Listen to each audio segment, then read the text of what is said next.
What's going on, guys? Welcome on into today's trade recap. We finished the day down $310. Yes. We have a bunch of trades, really the AMDs, because the platform only lets me submit 100 at a time. I had to do three $100 or 100 share orders to get 300 shares for the risk that I wanted to take. Ended up risking a little more than I probably wanted to, but it is what it is. So really it was 3 trades today. Yeah. Actually, no, technically it was 4. One was like a break even. So let's dive into it. First things first, let's talk about the overall market and all that stuff because I do want to get into that. Tomorrow is CPI, but here's my overall take. And this is one of the trades we'll get into in a second. But I personally have found that it's been the past week has been do I want to say exceptionally difficult? But for my strategy, it has not been good. And I look back and I say, like, it's not that I'm taking, we'll get into the trades and we've covered the other ones, but I don't think that they're bad trades. One of them on AMD today was probably avoidable, but the other 2, I guess, or 3 were fair to be taken, and they meet the guidelines of what I'm looking for in my strategy. So this is not the environment that is the best, you know what I'm saying, for my strategy, and I know that. The thing is, I guess I thought that this move was starting to get us out of this consolidation, and for me, the toughest thing has been, now it's been about 9 to 9 months, I'd say, of trading this strategy only. And this is probably the strategy. I mean, of course I say this now, I could change my mind in the future, or I can change in the future, but likely to be something that I will probably trade for a long time, I hope. And I have no reason to stop. So I want to learn more of the ins and outs of how I operate it. It's not more like the ins and outs of the strategy. It's fairly straightforward. It just now comes down to how I operate it and how I can optimize the way that I operate it, if that makes sense. So the biggest challenge that I have had has been figuring out what to do. Now, the answer very much may just literally be nothing at all. But figuring out how to navigate these consolidation periods. And so if you look at the daily chart on the S&P, now, like, it's not, but not every consolidation is the same. This is what's cool, I think, and maybe to some people that sucks, but I could easily sit here and say it sucks and just be, whiny about it. But this is the market. It's always going to change, right? It's not like it's going to be the same thing. It's a place where most people lose money, right? But what's interesting is that there were periods of time where I did well. And so if I go back in time, it's funny that this April-May period, okay, right here, this period where the market chopped, right? And it looked like it chopped for a long time. And I would be like, oh my gosh, like this is going to be terrible to trade. This was I don't want to say my best executions, but very good executions looking back, which is funny because we get into consolidation again. And now I'm feeling like we're just chopping around and nothing's working. So it's not as simple as when the S&P is consolidating, just don't bother. It's not as simple as that, right? There's more to it. It's not as easy as that. And maybe that's part of it. Maybe there just isn't going to be a way to like mathematically or like methodically tell me when this is going to happen. It just is a game of like it's going to happen. When it happens, you got to make sure you minimize your downside. That's probably just how I feel now. But overall, I do like the looks of the market right now. Like I think that we do look good, like based off the charts, like this does look pretty good for a move higher. That's the daily chart there. You go to the weekly chart. I mean, I think it looks very good. For a move higher, and I think that it's very possible we could be breaking these highs into the end of the year or into next year. I don't know how long it takes, right? Possibly. So, based on what I see chart-wise. Now, will it happen? Who knows? Am I betting on that? No. Like, I'm not saying SPY needs to go to 465 by like a date. No, I'm not playing options by a date, none of that stuff. But that's what it looks like to me. So when I get that kind of, I guess, overall context, that makes me want to lean more bullish, more breakouts versus breakdowns. And today we did that, except one trade. And I'll get into kind of why I think I found or I fell into that last trade. So starting this off, we took a short on ARK. Now, of course, you start off the day with a short. If you look at ARK, though, comparatively to the S&P, here's what it looks like. And after a pretty big move down, technically speaking, on Thursday of ARK, Friday's rebound was not very strong and didn't even get back half of the Thursday loss. And we had a pretty nice gap to fill. So I was looking for this gap fill. And so that is jumping back. I look over and I'm like, I looked through my list this morning and like, what's the weak stuff? And the weak stuff were the small caps, were the mid caps, the growth stocks.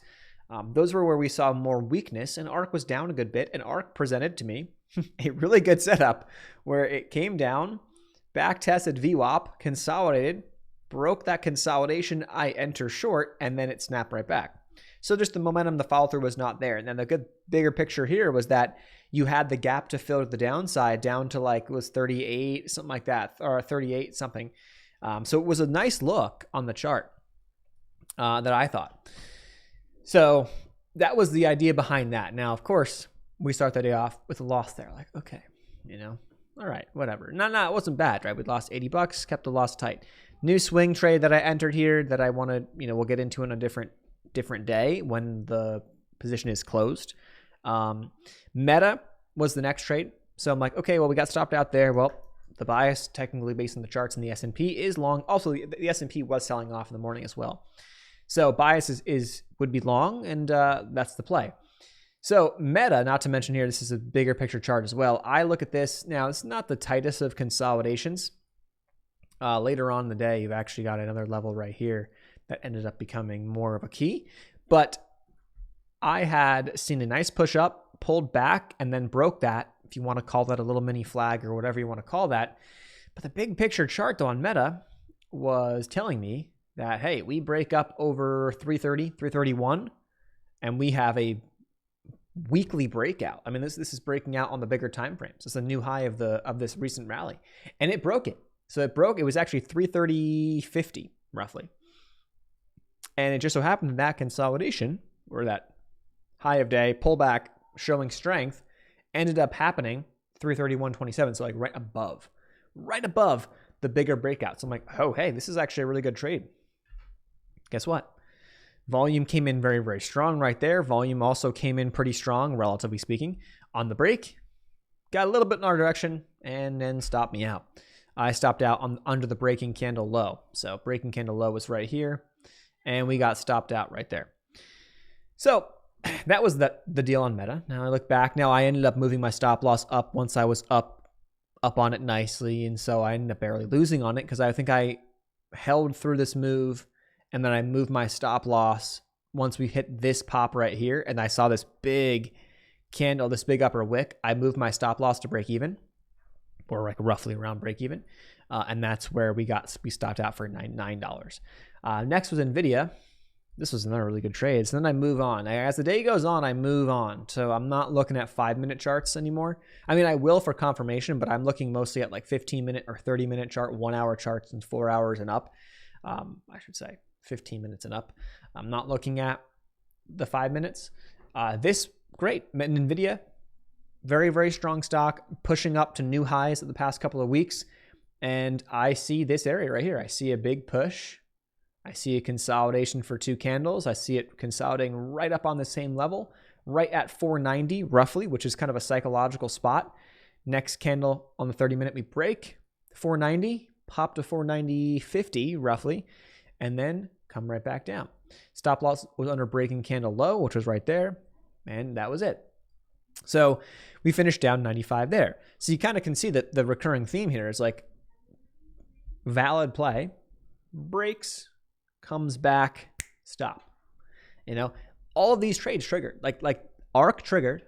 Now we start playing this game of like, You know, you're kind of going back and forth. But, right, if I was looking to short, do I want to short the strong stuff? No. I want to short the weak stuff. So I short ARK and the weak stocks that have been down the most in this pullback, if you will, or now a bounce back, whatever, the past couple weeks, past couple months since the July highs. Like if you go back on ARK, like ARK is nowhere near where it was back in July, right? So I like that relative weakness, bigger picture, right? Look at this. This thing was up here at 50, 51 bucks. It's at under 40, and then it was starting to pull back. So I was kind of fighting this thing of like, is it going to be up or down today? And if it's down, then you want to be in the weak stuff. If it's going to be up, you want to be in the strong stuff. But then at the end of the day, CPI is tomorrow. Not that I want to have that as a limiting factor, because we have seen days where the day before CPI, market does, you know, whatever it wants to do, and there's great moves. You know what I mean? So I don't want that to be the limiting factor behind this. But then we go to AMD. These are all one trade. They all are approximately entered the same exact time. You can see that they were like 3 seconds apart on the entries, just because I was not able to buy or sell more than 100 at a time for whatever reason on the broker. But that's the deal. So jumping back, hopefully you don't hear the oinking of our dog toy in the background. But Honey is, of course, oinking her pig right now. So now here's the problem. That daily chart, AMD has been strong. The problem is that I looked short here. The reason why I looked short is it was the weakest stock on the day that I have on my list. Not the weakest in the market. It was the weakest on my list. And it provided a beautiful downside setup. I mean, you had a big move down off the open. You have consolidation for about 2 hours. And then you had the break of that consolidation, well, I guess an hour or two. I'm looking at a 30-minute chart. Break of that consolidation right here. And then I stop out over breaking candle high on the short, which you can see just stopped me out right there. So again, now this was a trade that if I zoom out, you know, where was I targeting here? Breaking candle high was a stop. I'm looking at this as volume gap. So that's the look. Like we're looking to fill through as we start pushing down towards the 115. You get out, because the risk reward profile is not as good. And that would get you back into these highs, and, you know, it would be a logical spot for, you know, a retest potential, whatever. Maybe it happens, maybe not, but you can kind of see the same deal, right? Broke it, stop right back out. So all in all, now I've been playing with this. I've been nudging the sizing up a touch, but $300 is like the cap of what I will lose in a day right now. I do not want to lose more than that. In a perfect world, right, we can do a lot more damage on the upside when things align and work well. So I think that 300 is the cap. It's honestly too much probably, but it is what it is. And you can kind of see, right, going back through our data on TradeZella here, right, you've got, you know, just, this actually was a crypto trade. I just tried to trade, I traded AVAX as a test to see how it would work. Terrible spreads on the broker that I have. Terrible. I don't know if it's just the because you're on a paper account essentially, or if it's, and that's why the spreads are awful spreads on this. Like almost like 50 cents to $1 on an $18 crypto. I'm like, okay, well, I'm never trading that again. So it was just it was a test. But you can see it's just, you know, man, it's like not good. Nothing's really kind of working. So we'll see what happens. That is what it is. We'll look at the Surge Trader dashboard. Surge Trader. We have open positions, as I think I mentioned in past videos.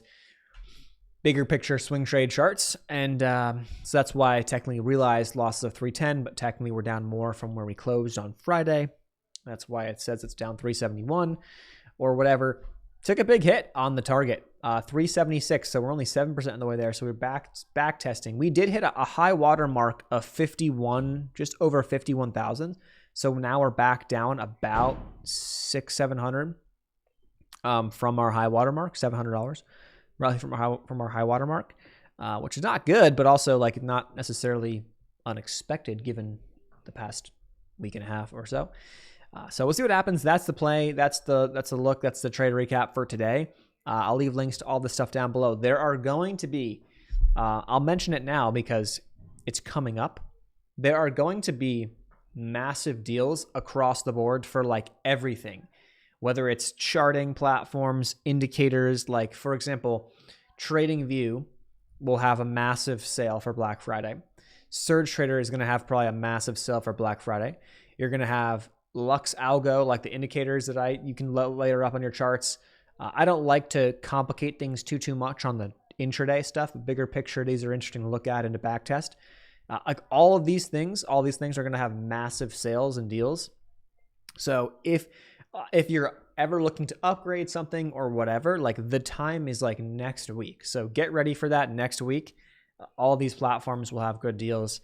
And if you're looking to test this or try that, or upgrade TradingView or whatever, that would be the time to do so. I may consider upgrading my TradingView. I have the Pro Plus. I might go to like the next level up. I don't know if I have to, but if it's cheap enough, I might just say screw it, why not?